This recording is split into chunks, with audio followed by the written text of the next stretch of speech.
In this video, I'm going to introduce you to what is called the greatest common factor, and we have an example here.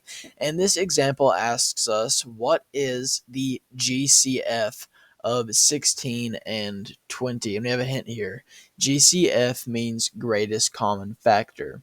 Okay, so what I want you to understand is that a greatest common factor, the way I want you to think about this, is that this is the largest positive whole number that can divide into two or more numbers.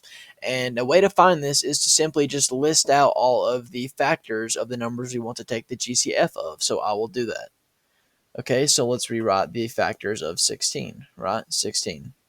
So 1 and 16, right? If you multiply 1 and 16, you will get 16. Another one is 2 and 8, right? 2 and 8. And then we have 4 and 4, which is just 4. We're only going to list the factors once. And then here we're going to list out the factors of 20. So once again, you can multiply 20 by itself, just as we can multiply 16 by 1. So 1 and 20. It could be 2 and 10 as well. So 2, 10. And then we could also have 4 and 5. And notice here we're going to look for the greatest number, or sorry, the greatest factor that both of these numbers share. And now that we have written out the factors, we can see that the greatest factor that they share is 4, right? So in total, these numbers both shared, I'll underline all the ones they share. They shared a 1, they shared a 2, and then they shared a 4. And 4 is the greatest common factor. So our answer here is 4. There are two reliable ways to find greatest common factors. So now let's take the GCF, or greatest common factor, of 20 and 30. And the first way is to simply write out all of the factors like I did in the previous example. So I'm going to take a minute to do that. So let's write out the factors of 20. This will be 1, 20, 2, 10, and then 4 and 5, right? And then the factors of 30 are 1, 30, 2, 15, because 2 multiplied by 15, and then 3 and 10, because 3 times 10 is 30, and then lastly 5 and 6, right? These can be multiplied to get 30. So now that we have the factors written out, we can compare and obviously see that 10 is the greatest factor among them. So our answer here is 10. But I want to show you a better way of finding GCFs. So now what we are going to do is actually factor out these numbers, and I'll show you how to do that. So we're going to take the prime factorization, meaning we're going to keep dividing the number until we get to all prime numbers, and it's pretty simple. So we can divide 20 by 2, right, and that will be 2 times 10, and then we can divide 10 by 2 as well, so this will be 2 times 5. And notice now all these numbers are prime, so I'm just going to go ahead and write 2 times 2 times 5. And then for 30, this can be 3 and 10, right? Then same thing here, 2, 5.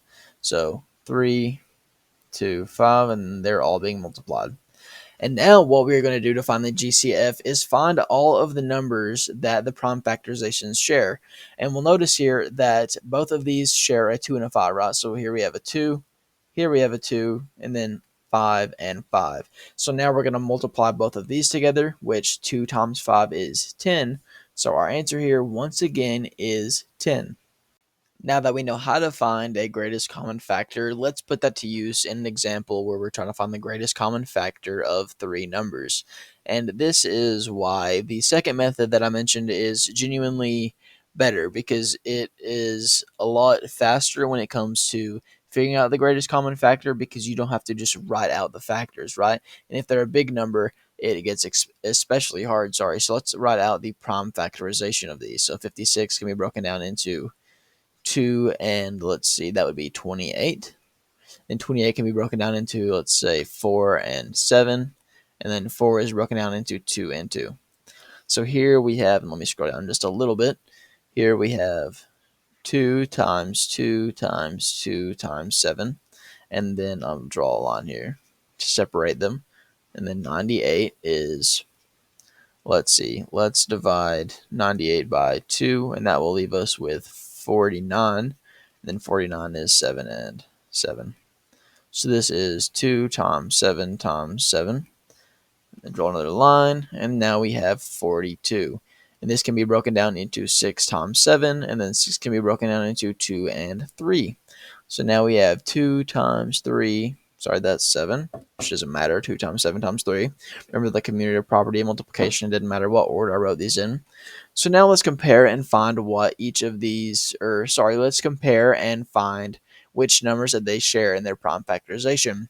And you'll notice all of these numbers share a 2, and then all of them share a 7. And then 2 times 7 is 14. So the greatest common factor of 56, 42, and 98 is 14. And now let's look at this example. So now we are going to take the greatest common factor, or GCF, of 128 and 200.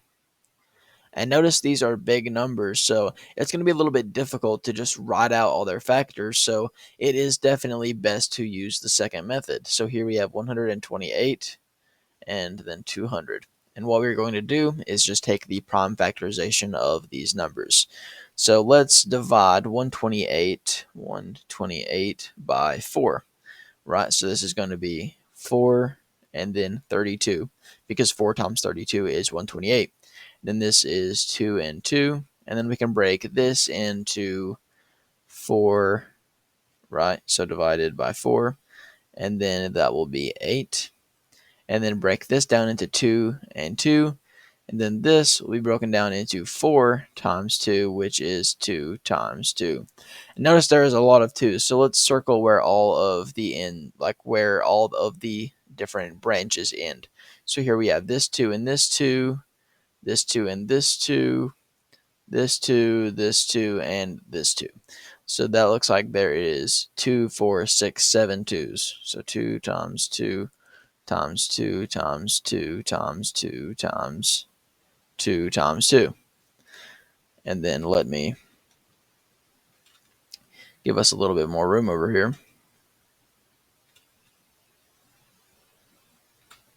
And then 200 can be broken down into 100 and 2. And then let's break this into 4 and 25. Then that is 5, 5, 2, and 2. And again, I'll circle where all the prime numbers are. So this one is going to be 2 times 2 times 2 times 5 times 5. And let's see, where are all the numbers that these share? Notice this only has 2's, and this one has 2's and 5's. So they're automatically not going to count these 5's since they aren't shared, and there are 3 2's that are shared among these. So the greatest common factor is 2 times 2 times 2, which is 8. And we are done.